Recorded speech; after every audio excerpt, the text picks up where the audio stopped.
ಗರಿಗರಿಯಾದಂತಹ ರುಚಿಯಾದಂತಹ ಕೋಡ್ಬಳೆ ಮನೆಯಲ್ಲಿ ಈ ರೀತಿ ಕೋಡ್ಬಳೆನ ತುಂಬಾ ಸುಲಭವಾಗಿ ಕಮ್ಮಿ ಸಮಯದಲ್ಲಿ ಹೇಗೆ ರುಚಿಯಾಗಿ ಮಾಡ್ಕೊಳ್ಬೋದು ಅಂತ ತೋರಿಸ್ತಾ ಇದ್ದೀನಿ. ನಮಸ್ತೆ, ಕನ್ನಡತಿ ಪಾಕಶಾಲೆಗೆ ಸ್ವಾಗತ. ಕೋಡ್ಬಳೆನ ಗರಿಗರಿಯಾಗಿ ರುಚಿಯಾಗಿ ಹೇಗೆ ಮಾಡೋದು ಅಂತ ನೋಡ್ಕೊಳ್ಳೋಣ. ಕೋಡ್ಬಳೆನ ಮಾಡಲಿಕ್ಕೆ ಮೊದಲನೇದಾಗಿ ಒಂದು ಬಾಣಲೆಗೆ ಅರ್ಧ ಕೆಜಿಯಷ್ಟು ಅಕ್ಕಿ ಹಿಟ್ಟನ್ನು ಹಾಕೊಳ್ತಾ ಇದ್ದೀನಿ. ಒಂದು ದೊಡ್ಡ ಬಾಟಲ್ ಇದೆ. ಲೋ ಫ್ಲೇಮಲ್ಲೇ ಒಂದು 2-3 ನಿಮಿಷ ಹುರ್ಕೊಳ್ಬೇಕಾಗುತ್ತೆ. ಹಸಿ ವಾಸನೆ ಹೋಗೋ ತನಕ ಅಕ್ಕಿ ಹಿಟ್ಟನ್ನು ಹುರ್ಕೊಂಡಿದ್ದಾಗಿದೆ. ನಂತರ ಒಂದು ಮಿಕ್ಸಿ ಜಾರ್ಗೆ 1 ಕಪ್ಪು ಕೊಬ್ಬರಿ ಚೂರನ್ನ ಹಾಕೊಳ್ತಾ ಇದ್ದೀನಿ.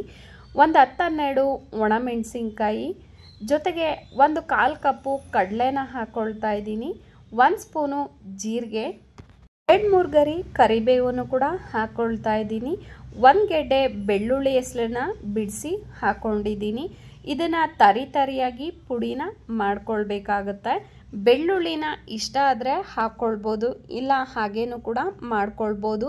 ಒಂದು 3 ಕಪ್ಪಷ್ಟು ನೀರನ್ನು ಕುದಿಲಿಕ್ಕೆ ಇಟ್ಕೊಳ್ತಾ ಇದ್ದೀನಿ. ಇನ್ನೊಂದು ಕಡೆ ಒಂದು ಸೌಟಷ್ಟು ಎಣ್ಣೆನೂ ಕೂಡ ಬಿಸಿ ಮಾಡ್ಕೊಳ್ತಾ ಇದ್ದೀನಿ. ಹುರಿದಿರುವಂತಹ ಅಕ್ಕಿ ಹಿಟ್ಟನ್ನು ಬೇರೆ ಒಂದು ಪಾತ್ರೆಗೆ ಹಾಕೊಳ್ತಾ ಇದ್ದೀನಿ. ನಮಗೆ ಹಿಟ್ಟನ್ನು ನಾದ್ಕೊಳ್ಳಿಕ್ಕೂ ಕೂಡ ತುಂಬಾ ಸಹಾಯ ಆಗುತ್ತೆ ಅಲ್ವಾ.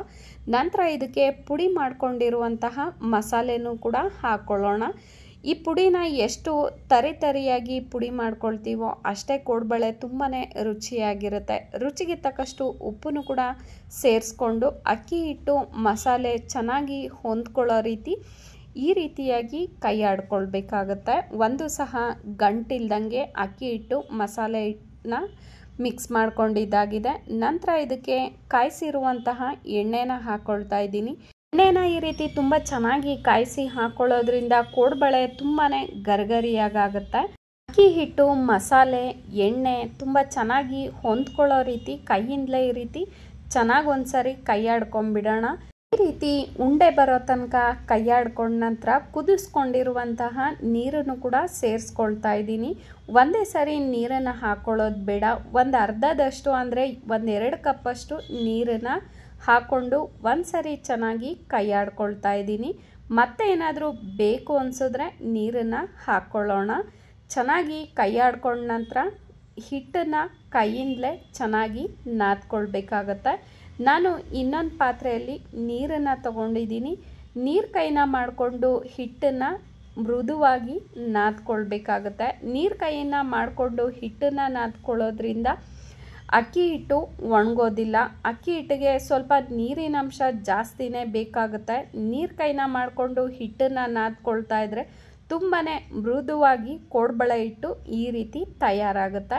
ಈ ಕೋಡ್ಬಳೆ ಹಿಟ್ಟನ್ನು ಒಂದು 15-20 ನಿಮಿಷ ಆದರೂ ಹಾಗೆ ಮುಚ್ಚಿಡಬೇಕಾಗುತ್ತೆ. ಅಷ್ಟರಲ್ಲಿ ಎಣ್ಣೆನೂ ಕೂಡ ಬಿಸಿ ಆಗಲಿಕ್ಕೆ ಇಟ್ಕೊಂಡ್ಬಿಡೋಣ. ಇನ್ನೊಂದು ಕಡೆ ಕೋಡ್ಬಳೆ ಹಿಟ್ಟನ್ನು ಕೂಡ ಸ್ವಲ್ಪ ನೆಂದು ಈ ರೀತಿ ಇನ್ನೂ ಮೃದುವಾಗಿ ತಯಾರಾಗಿದೆ. ಸ್ವಲ್ಪನೇ ಹಿಟ್ಟನ್ನು ಈ ರೀತಿ ತಗೊಂಡು ಒಂದು ಕಡೆ ನೀರು ಕೈನ ಮಾಡ್ಕೊಳ್ತಾ ಹಿಟ್ಟನ್ನು ಮತ್ತೆ ಒಂದ್ಸರಿ ನಾದ್ಕೊಂಡ್ಬಿಡೋಣ. ಇರುವಂತಹ ಹಿಟ್ಟನ್ನು ಹಾಗೆ ಮುಚ್ಚಿಡೋದ್ರಿಂದ ಮೇಲೆ ಒಣಗೋದನ್ನು ತಪ್ಪಿಸ್ಬೋದು. ಈ ರೀತಿ ಹಿಟ್ಟನ್ನು ಮೃದುವಾಗಿ ತಯಾರಿಸ್ಕೊಂಡಿದ್ದಾಗಿದೆ.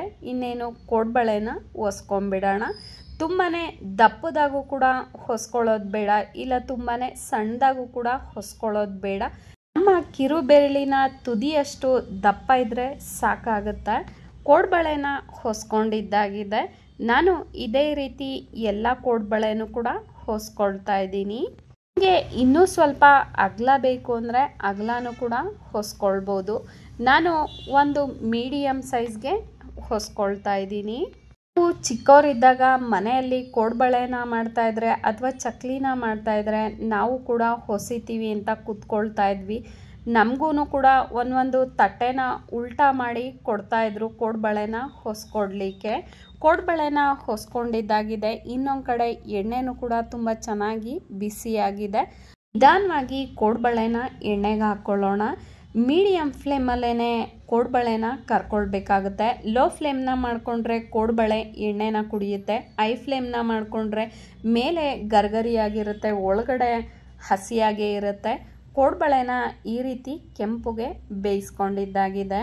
ಕೋಡ್ಬಳೆಗೆ ತೆಂಗಿನಕಾಯಿಗಿಂತ ಕೊಬ್ಬರಿನ ಹಾಕೋದ್ರಿಂದ ತುಂಬಾ ರುಚಿಯಾಗಿರುತ್ತೆ. ಜೊತೆಗೆ ಕರಿಬೇವಿನ ಸೊಪ್ಪು ಹಾಗೂ ಬೆಳ್ಳುಳ್ಳಿನೂ ಇನ್ನೂ ರುಚಿನ ಕೊಡುತ್ತೆ. ಬೆಳ್ಳುಳ್ಳಿ ನಿಮಗೆ ಇಷ್ಟ ಆದರೆ ಹಾಕ್ಕೊಳ್ಬೋದು. ನಾವು ಸಾಮಾನ್ಯವಾಗಿ ಬೆಳ್ಳುಳ್ಳಿನೂ ಕೂಡ ಹಾಕ್ತೀವಿ ಕೋಡ್ಬಳೆಗೆ. ರುಚಿಯಾದಂತಹ ಗರಿಗರಿಯಾದ ಕೋಡ್ಬಳೆ ತಯಾರಾಗಿದೆ. ನೋಡೋದ್ರಲ್ಲ, ಕೋಡ್ಬಳೆನ ರುಚಿಯಾಗಿ ತುಂಬ ಕಮ್ಮಿ ಸಮಯದಲ್ಲಿ ಸುಲಭವಾಗಿ ಗರಿಗರಿಯಾಗಿ ಮಾಡ್ಕೊಳ್ಬೋದು ಅಂತ. ನೀವು ಕೂಡ ಮಾಡಿ ನೋಡಿ ಹೇಗಿತ್ತು ಅಂತ ತಿಳಿಸಿ. ಹಾಗೆ ನನ್ನ ರೆಸಿಪೀಸ್ ಇಷ್ಟ ಆಗ್ತಾ ಇದ್ರೆ ಸಬ್ಸ್ಕ್ರೈಬ್ ಮಾಡ್ಕೊಳ್ಳಿ. ಜೊತೆಗೆ ಲೈಕ್ ಮಾಡಿ, ಕಾಮೆಂಟ್ ಮಾಡಿ, ಶೇರ್ ಮಾಡಿ. Thank you so much for watching.